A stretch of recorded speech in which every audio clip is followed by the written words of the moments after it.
folks. Good morning. It's about 7 a.m., a little after 7 a.m. on Wednesday morning. I thought last night's class went well as could be expected. If you guys have any comments, or if you can read anything, or if you can hear me, or anything at all, please just say something and I'll try to fix it. Doing the best I can. Learning as I go. So we're going to start talking about solving equations using factoring and something called the zero product property. So I'm going to jump right in. Here we go. So first, the equations we're going to solve are called quadratic equations. So any equation that can be written in the form of ax squared plus bx plus c. So the key here is it's got the x squared. It's called a quadratic equation.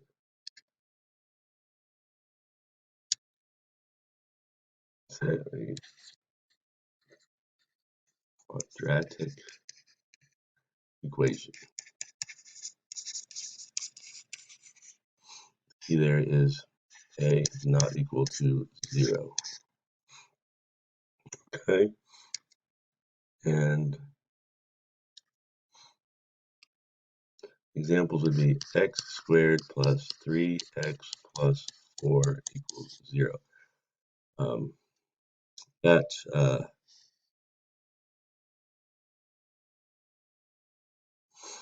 that 0 sometimes will be a y, but we're always going to make it be a 0. We want the 0 to be on the one side and everything else on the other side.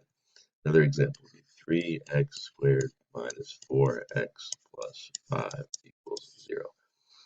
Okay, the equations you're used to seeing in Algebra 1 are called linear,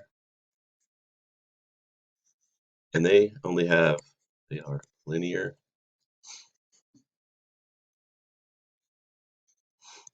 and they have x to the first power. These are quadratics,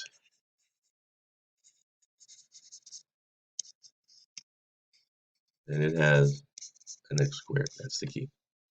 Okay, so we're going to use something called the zero product property. And it's pretty simple, really. The zero product property says, if you have two numbers, I'm going to call them A and B. So you have a number, I have a number.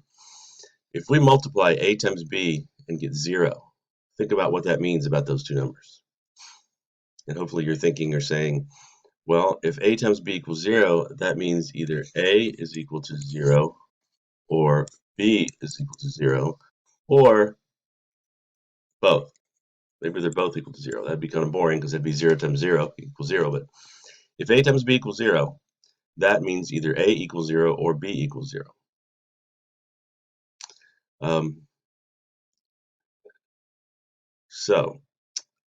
What I've got here, I've got it already factored for you. And it says x minus 2 times x plus 1 equals 0. Well, that means either x minus 2 is equal to 0 or x plus 1 equals 0.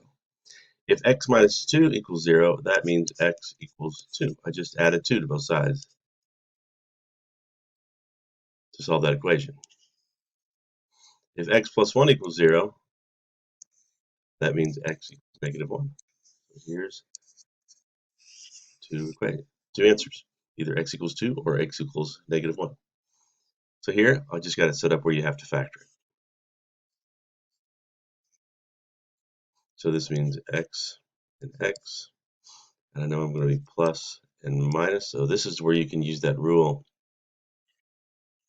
I need factors of negative 24 that add up to be negative 2, and that would be negative 6 and 4. Negative 6 times 4 equals negative 24, and negative 6 plus 4 equals negative 2. So it's going to be x minus 6 and x plus 4. That means x plus 4 equals 0, or x minus 6 equals 0. That means x equals negative 4, or x equals positive 6.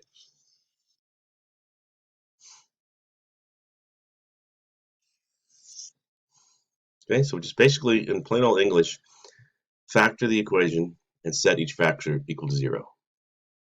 Factor the equation and set each factor equal to 0. Okay, so here I'm going to have two sets of parentheses. There's no GCFs yet, by the way. I didn't stress that, but getting better, but no GCFs yet. These are both X. I know there's plus signs all around, and this is going to be 3 and 2. So that means X plus 3 equals 0, or X plus 2 equals 0. That means X equals negative 3, or X equals negative 2. I'm not showing that little step on it. I subtracted 3 from both sides here, and minus 2 from both sides there. Okay?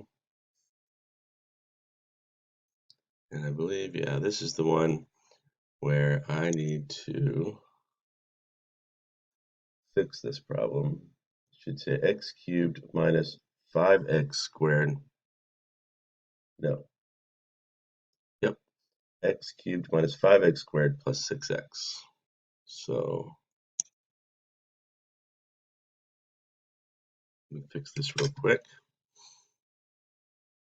I noticed this when I was making my notes and I didn't fix it. Should be right on yours. Okay, so here I go.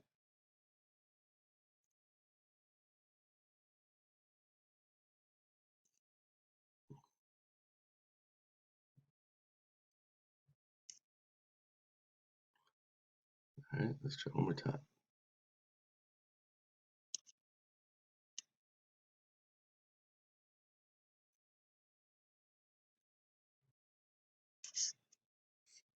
Okay, so two sets of parentheses, and I know there's an x here and an x here.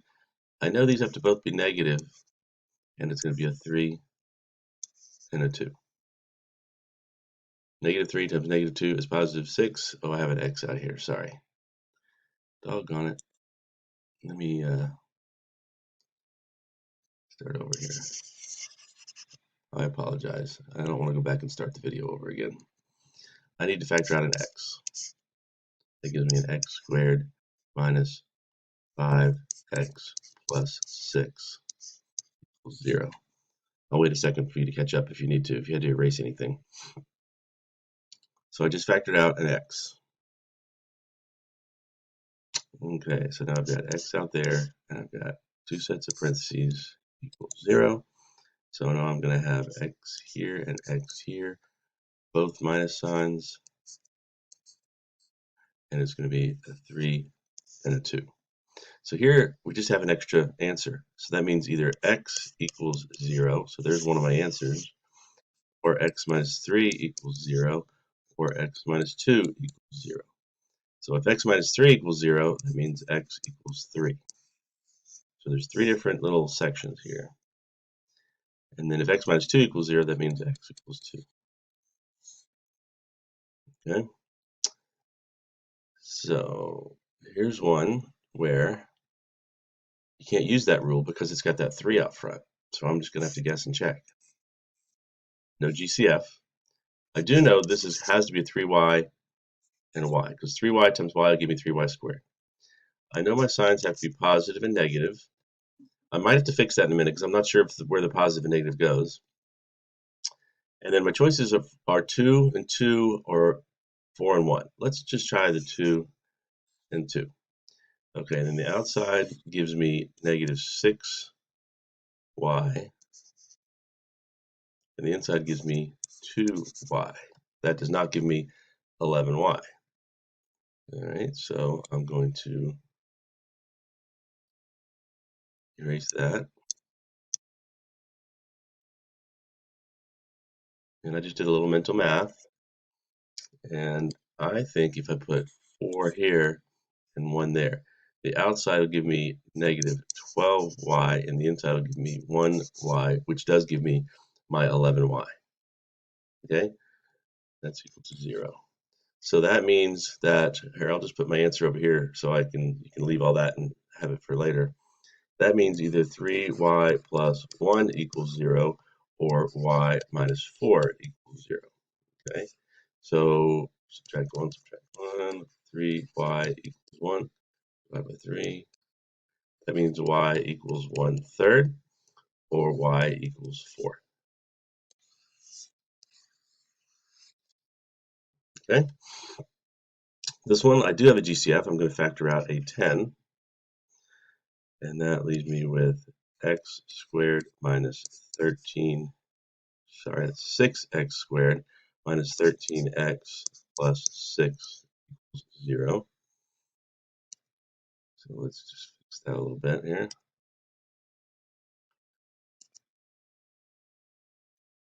So that should be 6x squared with a 10 out here.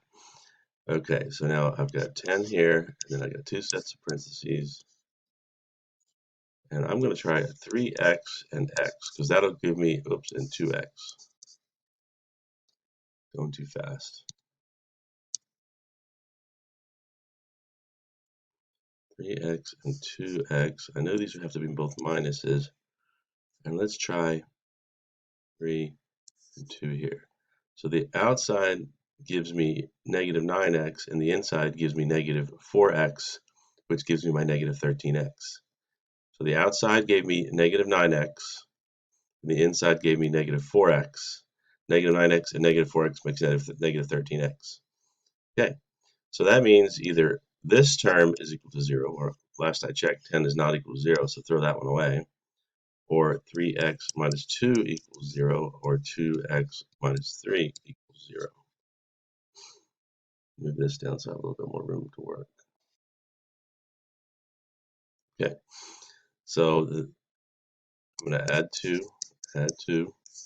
So 3x equals 2. I'm going to divide by 3, so x equals 2/3. All answers. Plus 3, plus 3. So 2x equals 3, divide by 2, x equals 3 halves. Okay. And one by factoring here. Sorry, by grouping. Group these two together and those two together. We actually did this problem, but it wasn't an equation. It was just a factoring problem. So I'm going to factor out an x squared. That leaves me with x plus 5. I'm going to factor out a negative 4. That gives me an x plus 5. So that means x plus 5. This guy right here and this guy right here, I'm factoring them out to there. So he's gone and he's gone. That leaves me with an x squared minus 4. And this is one of those where the x plus 5 is not factorable, but the x squared minus 4 is factorable to x plus 2 and x minus 2. Okay, set each one of those equal to 0. And after a while, I stopped showing this next step. I'm just going to go straight to, that means x equals negative 5, x equals negative 2, or x equals positive 2. If you set each one of those terms, each one of those x plus 5 and the x plus 2 and the x minus 2 equal to 0, and solve, these are the 3 answers you'll get. Okay, so this last one, it's all messed up, but we just need to clean it up a little bit. I'm going to distribute, and that's going to give me x squared plus 2x equals 8. And then I get everything over on one side, minus 8, minus 8. So now I've got x squared plus 2x minus 8 equals 0. All right, so now I can just factor. So that means I've got x here, plus, minus, and I need factors of negative 8, that'd be 2, that'd be positive 4, 2. So that means x equals negative 4 and x equals 2. Double check. Yep. Okay, so that's my quick 15-minute version of solving quadratic equations using zero product property and factoring. So do your best, practice your problems. I'll send out a message, but I'll open up my office hours at 4:45 tomorrow on Thursday, and we'll have class at 6. Okay, we'll see everybody soon. Have a great day and stay well. Do the best you can. Bye-bye.